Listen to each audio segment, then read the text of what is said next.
Hey everybody, welcome back to another episode of Who Reviews, the show where I tell you what I've been watching lately and you listen whether you like it or not.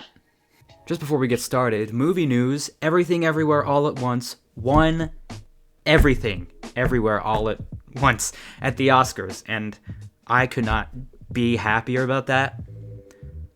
As soon as I watched it, I was like, this is gonna win Best Picture, for sure. And not only did it, but god fucking damn, you guys, if you guys haven't seen Ke Huy Quan's speech, it's the best thing I've seen in a while. We've made it, you know. This is the quintessential Asian representation movie. I'm a little I'm a little confused about why Jamie Lee Curtis won anything for that movie. Yeah, I don't care if she hasn't. I don't care if she should have gotten one. And like her character in this movie, her character was just like essentially a joke. Her entire character was a joke, and she got Best Actress over Stephanie Hsu. But I'm gonna not. I gotta pick my battles. The movie won Best Picture and Best Editing and Best a lot of so, you know. Let's just get into the movies, man. Ant-Man and the Wasp, Quantumania. Here's my deal with Marvel at this point. I have kind of started watching them more because they're cool movies and less for the continuity. Unless of course it's like Ant-Man 3. It's pretty useful to know what happened in the last two Ant-Man movies. Maybe I should talk about Marvel as a whole, because everyone hates this movie.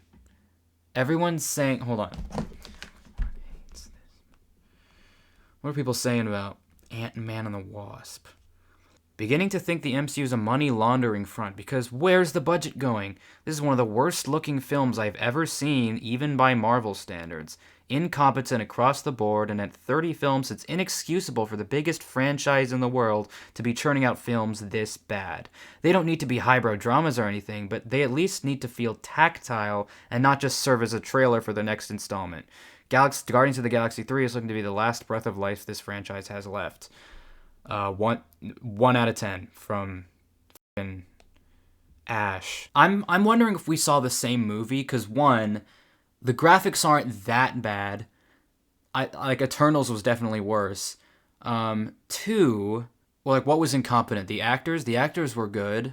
They had funny jokes. I don't know what people don't like about this one in particular, because I really liked Quantumania. I really like this movie. And it's just, I really like Ant-Man. I really like Ant-Man, and the characters are just good. You know?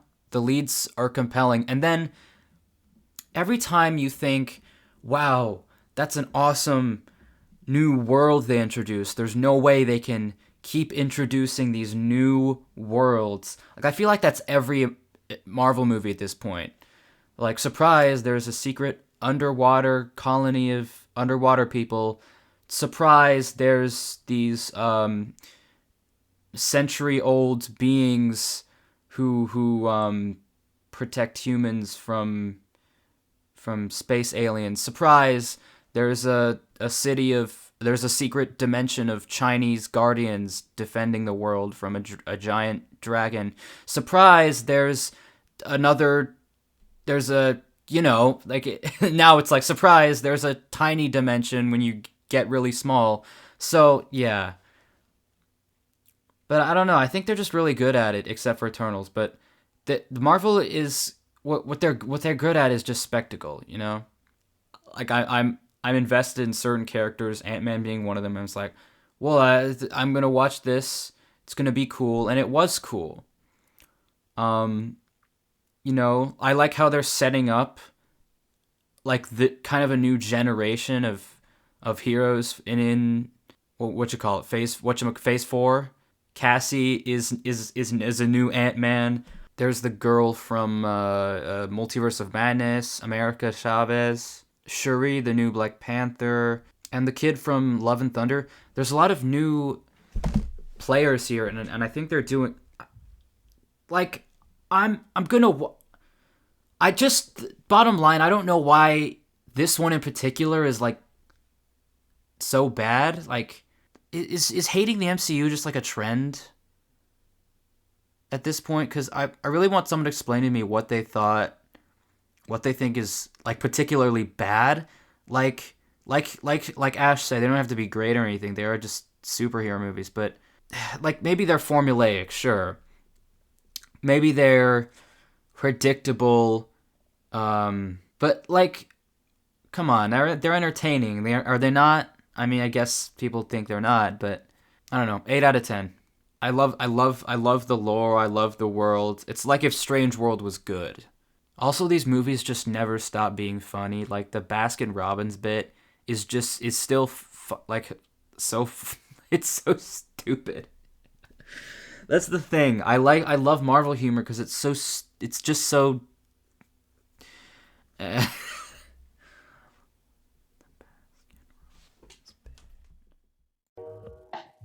Next up, we have M3GAN. That is how I will exclusively be referring to the movie as. And that movie was so crazy, man.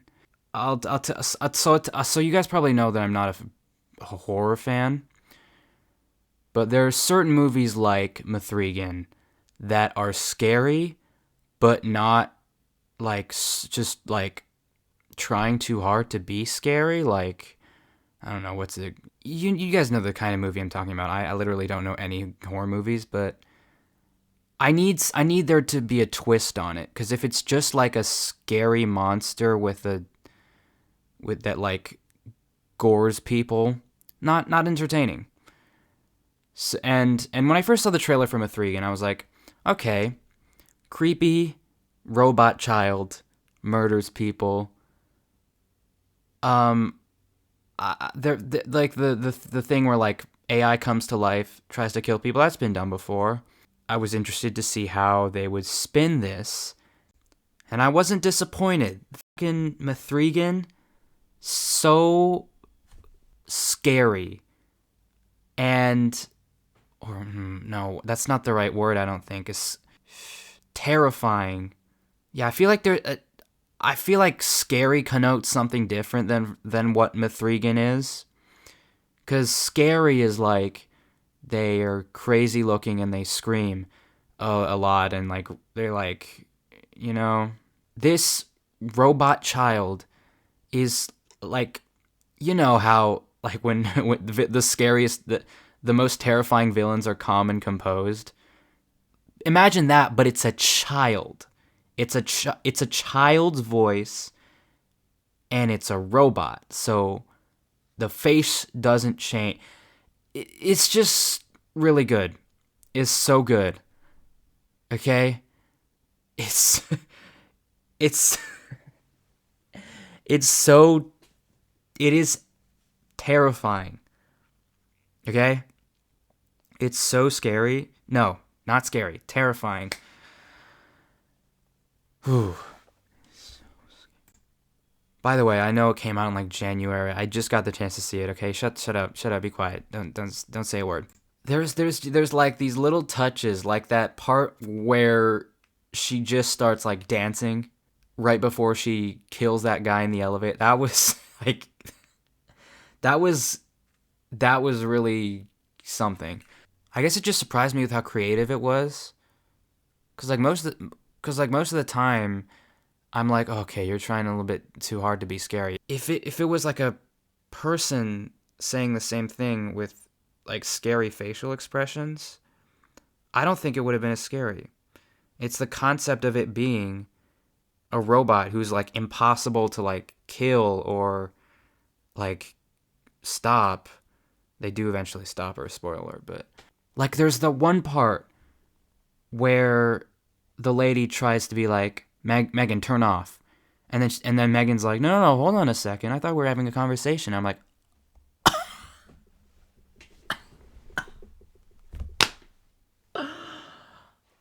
That's crazy. Can you imagine that? Like you create you create an AI, you tell it to do something, and it's like, hold on, wait. But I don't let's not do that. Like nothing dangerous has happened yet, but you're like, oh shit. It's like it's messing with me. It's like it knows it has the ability to do whatever it wants, but it's like being calm about it, and that's so terrifying. Yeah, I think this movie has perfected the AI who becomes sentient and then starts killing people genre. I think this is the best movie I've seen to do it. 9 out of 10. 9. I might change it. I probably will change it later, but this is a banger of a movie. Oh God. And finally, we have the movie that you probably all clicked on this video for, and you probably all skipped to this part of the video for, and I don't blame you for that. But we had the Mario movie. Super Mario Bros., Chris Pratt, Italian, the video game Illumination thing. I have purposely avoided all media discourse about this movie. I don't want to, because I hate how much the media influences my opinions. Like, I'll watch a movie, think it was pretty good, then see like one review saying this shit sucked, and I'll be like, oh yeah, it does suck, and that's what I'll think forever. Like I can never go back to that initial like bliss feeling of that was a good movie. So that's what I want to do. I want to go on record being like, I don't know anything about what people think about this movie. I'm recording this right before I'm about to go to the theater and watch the Mario movie. And what do I think it's going to be like? I'm going to be like, I also need to like disconnect myself from like my Illumination hatred bias. I need to like pretend it's not an Illumination movie. This is a DreamWorks movie. 'Cause, you know, they have the ability to surprise us with a good movie every now and again. The visuals look just like really good.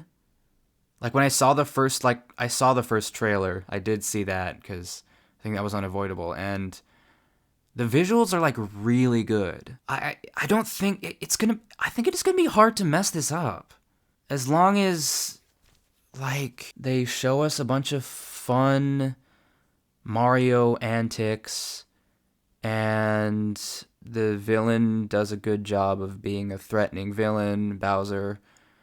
And as long as they don't do too many like fart jokes and stupid stuff like that, I think this is going to be a fun movie. Hopefully Chris Pratt isn't going to be too terrible.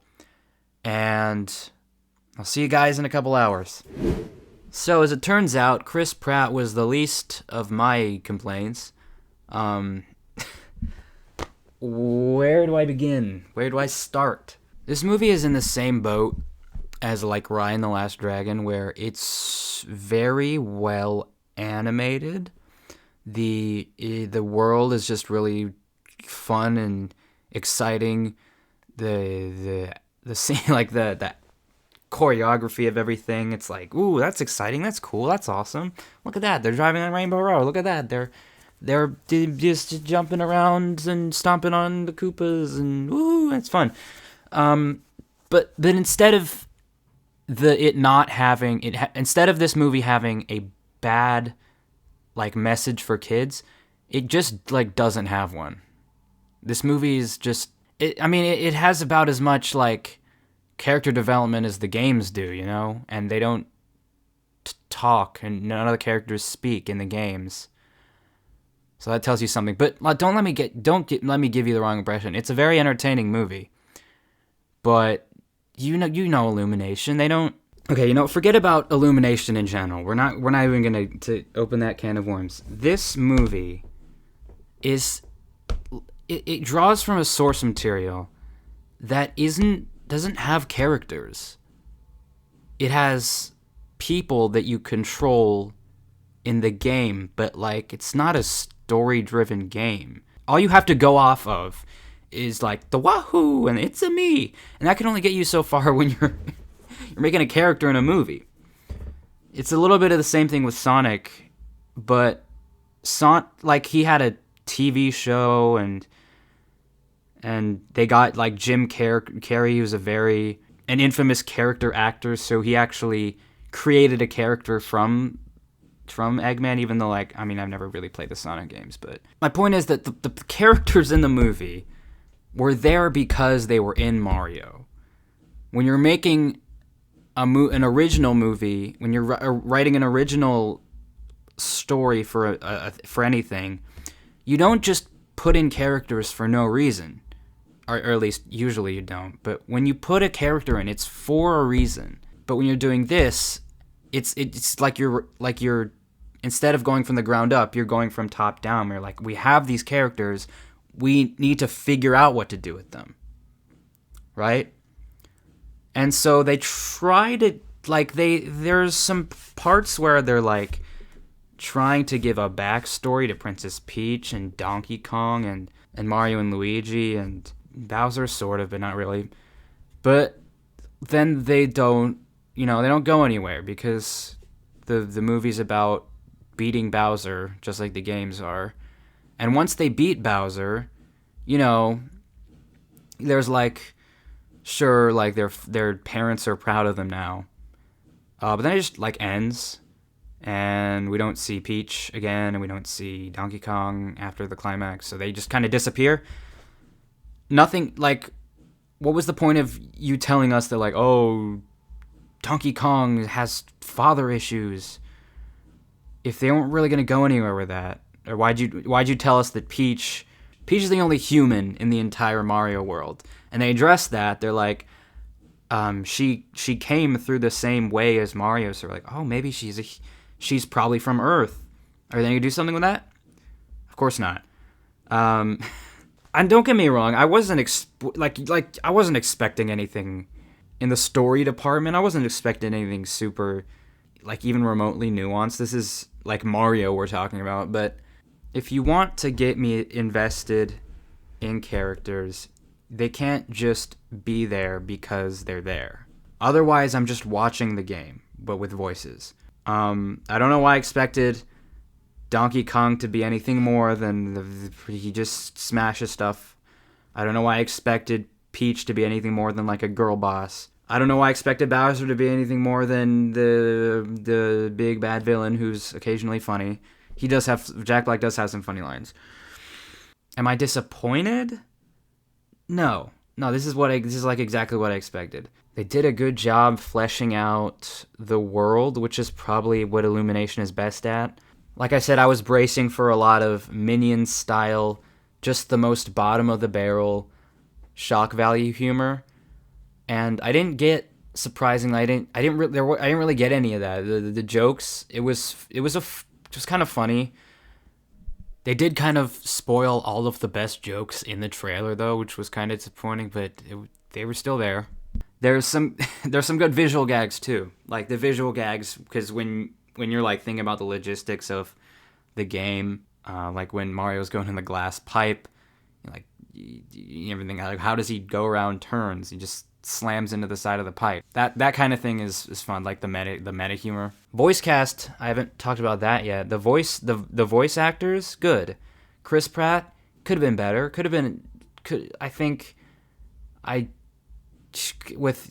probably would have been better with like literally anyone else except for maybe, I don't know, TJ Miller. Anya Taylor-Joy, good. Jack Black, funny as always. Seth Rogen, okay. I just thought it was funny that he was there. Like, they did his laugh in the movie. They included that. Or, I mean, I say they included his laugh. Like, that's not just how he laughs. They,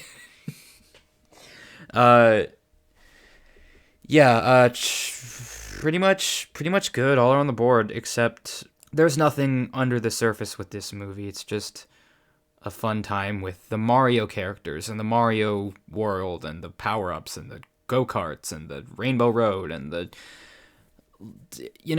But like, who am I kidding? No one's going to no one's going to see the Super Mario Bros. Movie because they want to learn any sort of life lesson or like experience, have a novel cinematic. It's because it's Mario, and that's totally fine. So 6 out of 10. One of Illumination's best, which isn't saying much, but it you know. So I think that's gonna do it for this episode of Who Reviews. You guys probably aren't gonna hear from me for a while, and that's because AP tests are coming up and just everything. I got to do my AP research presentation, and I'm already having to have someone else help me edit the 2021 or 2022, ranking video, which is gonna be really epic, I think. It's gonna be my magnum opus. So watch out for that. If you enjoyed, be sure to do everything that makes more people see this video, smashing the subscribe, comments, and liking the notification bell. And if you don't, of course, I will shove a mushroom up your asshole. See ya. This one is for my one and only true love, Princess Peach. Princess Peach, you're so cool. And with my, my star, we were...